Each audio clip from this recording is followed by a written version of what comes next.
Think you need expensive plugins to master your song? Think again. In this video, I'm gonna show you how to make your track loud, clear, and radio ready using nothing but stock plugins that you have right inside of your DAW. Hey, I'm Reagan Ram, a music artist and professional audio engineer, and here we're looking at how to go about mastering a track. And this video is part 10 in my Saddest Studio Ever series, where I'm walking you through step-by-step how to write, produce, and release a professional quality song from home, even if you don't have a very great studio and maybe you don't know much about music production or music theory or even how to play an instrument.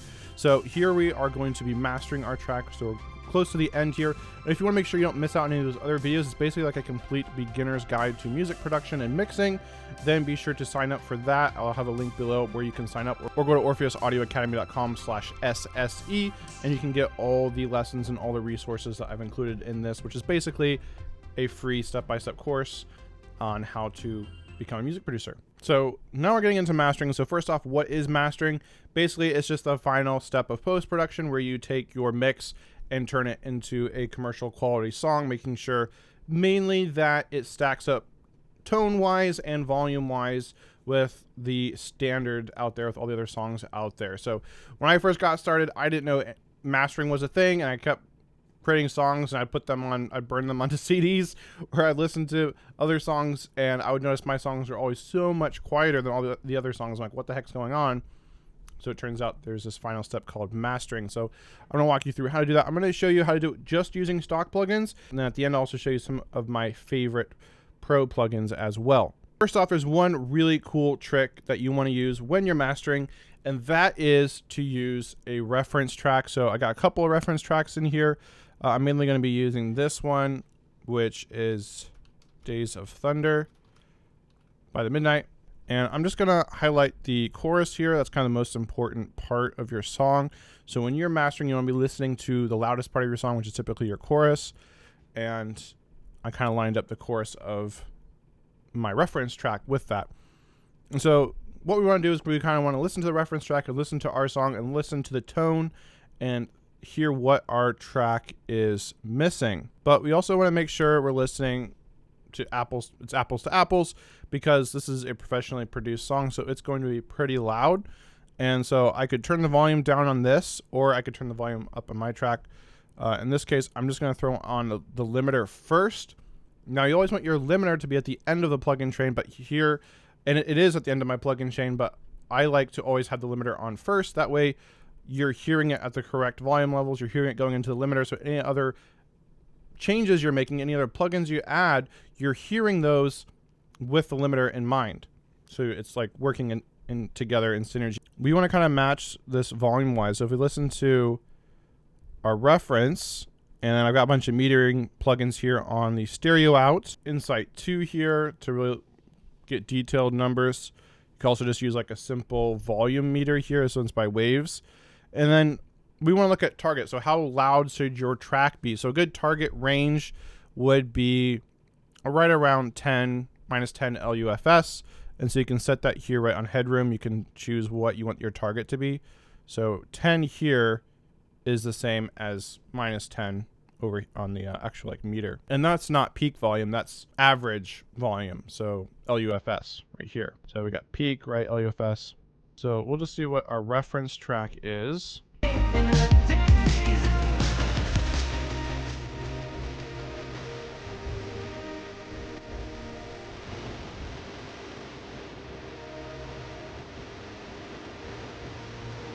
you can see the reference is sitting at minus 10.3, so it's actually right around that minus 10 mark. Then we're gonna do that with our song. We're gonna have the limiter here, so we're gonna set the out ceiling.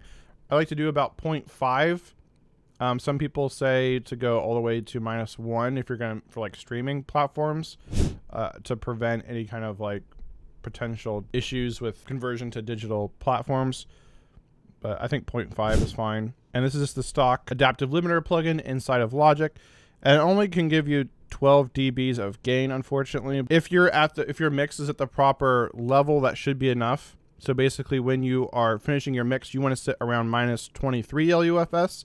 So you give yourself enough headroom, but it's also not too quiet. And so if you do that, then you add the gain, you should get right around 10. Then you should hit right around 11 to 10 LUFS in the mastering portion. So our track.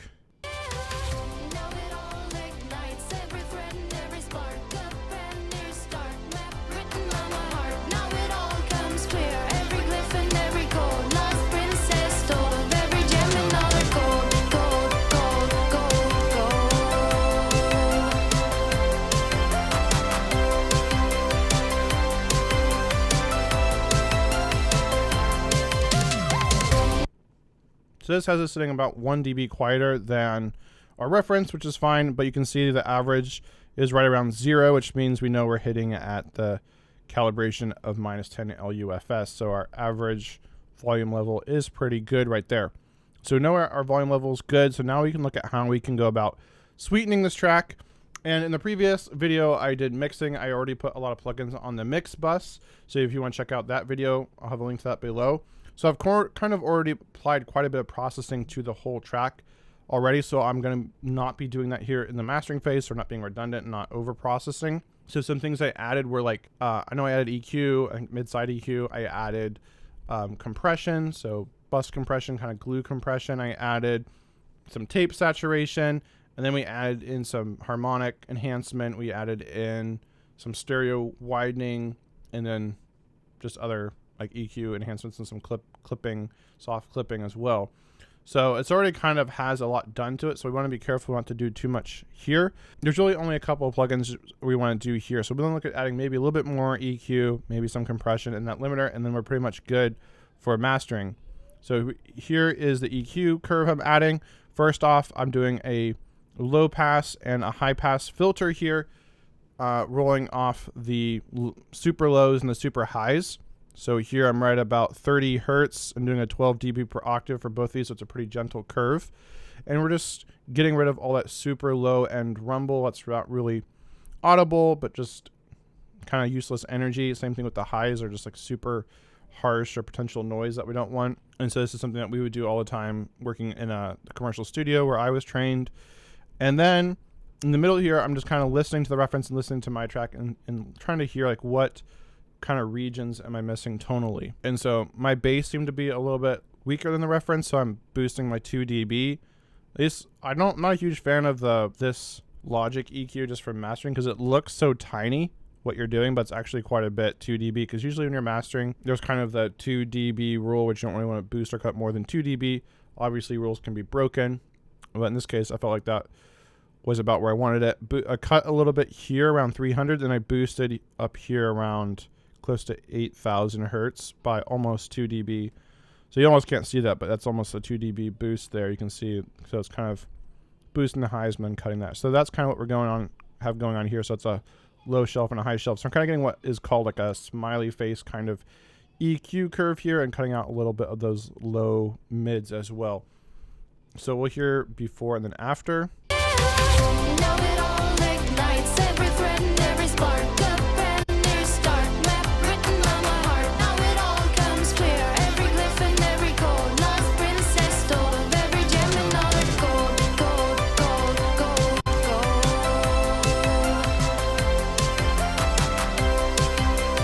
Pretty subtle, but I think it brings it to life a whole lot more. And then one other thing we might want to consider doing is adding some just subtle parallel compression. And I'm just using a compressor here that has this mix knob. So I'm doing about 20% wet, and then the rest is not affected. And so then I'm using a 3-to-1 ratio here. You can go higher if you want to. And then a fast attack and fast release. And so we can hear what's going on here. First, I'll have it on, and I'll just turn the mix knob all the way down, and we can kind of hear how it sounds as we add this back in.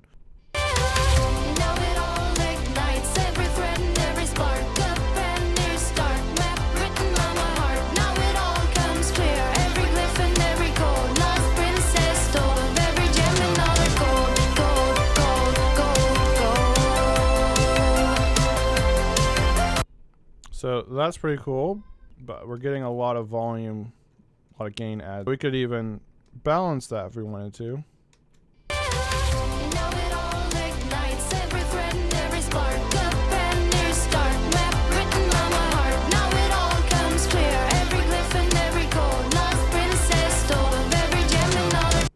So definitely adds a lot of excitement, but it's super squashed. So I found I really liked it at like 20%. So we'll kind of hear how that goes. Now it all ignites every thread and every spark. A brand new start, map written on my heart. Now it all comes clear. Every glyph and every code. Lost princess stole every gem and all the gold. End up going up to 30% there. Definitely, I think adds some nice energy and punch to the track. And that's pretty much it, right? We already got the EQ, compressor, limiter. And so we'll hear the sounds before and then after. I'm going to keep the limiter on because the volume difference is going to be too stark. You're not going to really hear an accurate picture. Now it all ignites every thread and every spark. A brand new start, map written on my heart. Now it all comes clear. Every glyph and every code. Lost princess stole every gem and all the gold.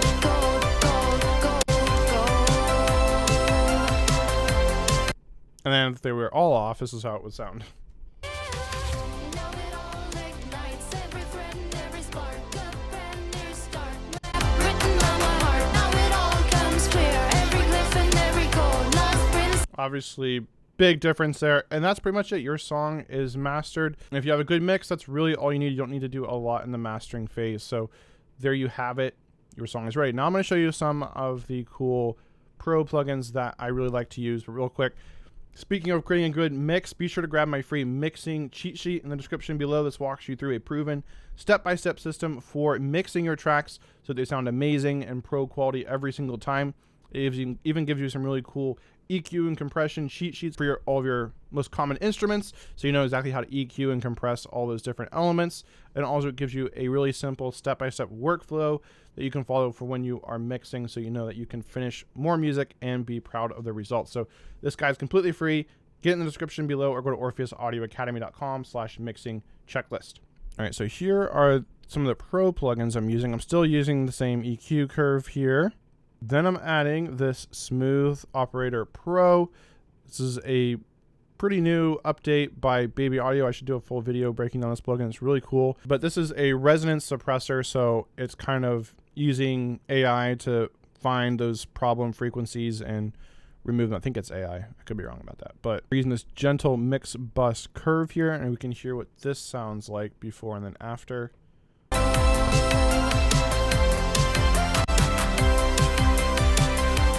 So that's really beefing things up a lot and removing some of that harshness. Then I'm adding Ozone 9. This is, a lot of people know this one. It's kind of a industry standard. I have only version 9 here. I think 11's out now. And doing very subtle stuff here, kind of boosting the lower frequencies, cutting some of the higher harshness up here. Now it all ignites every thread and every spark. A brand new start, map written hard. Now it all comes clear. Every glyph and every code. Lost princess stole every gem and all the gold. And also some dynamic EQ here. Just looking to kind of tame some of those harsh frequencies and some of that really low boominess. And that's right. You could totally just use that all on your own. But I'm also using this Lander Mastering Pro plugin, which is really cool. By the way, you can get 20% off this plugin. I'll have a link to that below in the description, or just go to orpheusaudioacademy.com/Lander Mastering. And so Lander's kind of like the #1 AI mastering developer out there.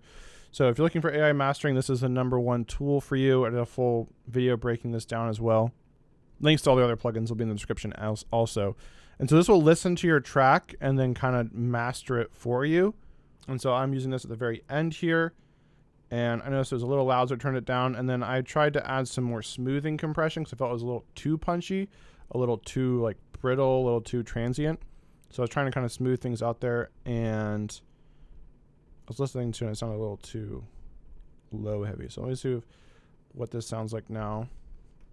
And we'll do gain match here. So it's going to sound a lot quieter, but we'll bypass that and then turn it on. Now it all ignites every thread and every spark. A brand new start, map written on my heart. Now it all comes clear. Every glyph and every code. You can also experiment with adding some presence to get those vocals spoke through, because I think that sometimes they are a little quiet. So this is the frequency. That's a little high. Maybe around there, and we could Oh, wait, that's the de-esser. So yeah, that's good. If we felt like the S's were too harsh, we could de-ess slightly and also boost the presence. Now it all ignites every thread and every spark. A brand new start, map written on my heart. Now it all comes clear. Every glyph and Wow, every that does a gold. lot. Lost princess stole of every gem and all the gold. Gold, gold, gold, gold. Sounds a lot better.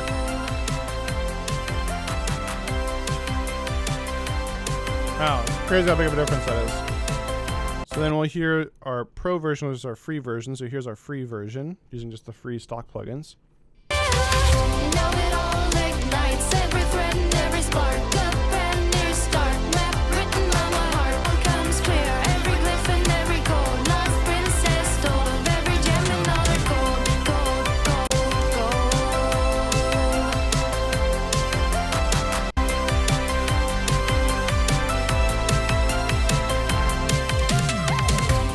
So both pretty good, both pretty close, but I do think the pro plugins one was a little bit more energetic, a little beefier, more in your face, just overall to sound a little bit better.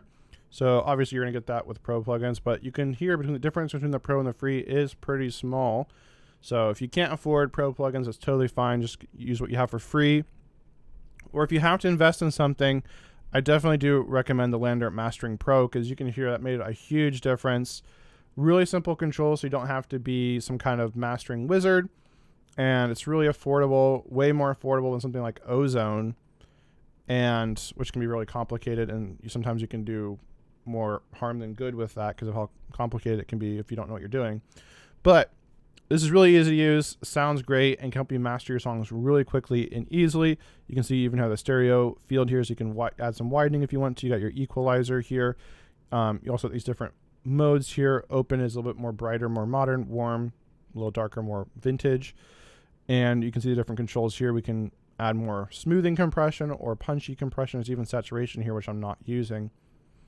So overall, this is and then of course your loudness knob. So overall, this is a really incredible plugin. So if you have to buy something for mastering, I would definitely recommend starting with the Lander Mastering Pro. And again, you can get 20% off if you use my link. Go to orpheusaudioacademy.com/Lander Mastering. Almost done. So once we master a track, we then got to export it. So I'm going to go ahead and do that now. I'm just going to turn off all my metering plugins here because I have like Sound ID reference here, which I'm using to EQ my headphones. And so we are going to, and if you don't know what that is, I talked about that way in the beginning of the series in the video, talking about how like set up your room and make sure your room and your recording space is the best it can be. I'll have that video linked below. So we're going to export this. So here in Logic Pro, we go File, Bounce, Project, or Section. And I'm leaving some space at the end here in case I want to do some denoising, which I'll show you later in a second how to do that. So I still, typically when you are actually doing your final track, you want it to be 16-bit. That's like CD quality, 16-bit, 44.1. But we're going to keep it at 24 here because I'm going to do a little extra trick that we would do in the studio that I learned that I don't see really anyone talking about, just to do a final polish. Because typically people say you master it, put the limiter on, and it's done. But there's some other things we want to check. I'm going to do dithering, none. Now that's the one thing about the Lander mastering tool. It doesn't have any dithering in there. So I don't know if it's actually doing dithering. I should probably look into that. But we'll do okay. This song is called Lost Princess. I'm putting an M on there so that I know it's mastered. And so I'm going to bounce this. So last thing we're going to do is going to pull up Isotope RX here. I have version 8, very old version, but still great. And so I'm going to drop in our song, Lost Princess. And there's a couple things we want to do here. One thing we can do is we could denoise it. So you can see all this cloudiness here at the end. If I highlight this, we can kind of hear that. Now it's really quiet. Boost the gain up a bunch so you can hear it. So that noise is actually the tape from the tape machine. It's like the tape hiss. So we added that in for a reason, so we might not want to take that out. But if you had noise in your track, this is where you could kind of highlight that noise profile. And then we could do spectral denoise. And we could learn the noise profile here. So now it knows what the noise is, and then we can take it out. But I think I'm going to leave it in because this is supposed to be a more retro song, so I kind of want to have that more of that tape feel to it. So since I don't need this end here, I use my markers in my DAW to know where I wanted to really have the song stop. So I'm going to cut this end here. So I'm going to do File, and I'm going to do Edit. I'm going to do Delete. And then I want to kind of help this tail fade out so it's not an abrupt cut. So we know the song kind of ends abruptly. It's like supposed to. We want to help it fade out. So I'm going to do a fade here. And we're going to equal power, render, and we're going to do about halfway through there and do it again. And now we can hear how that fades out really nice and clearly.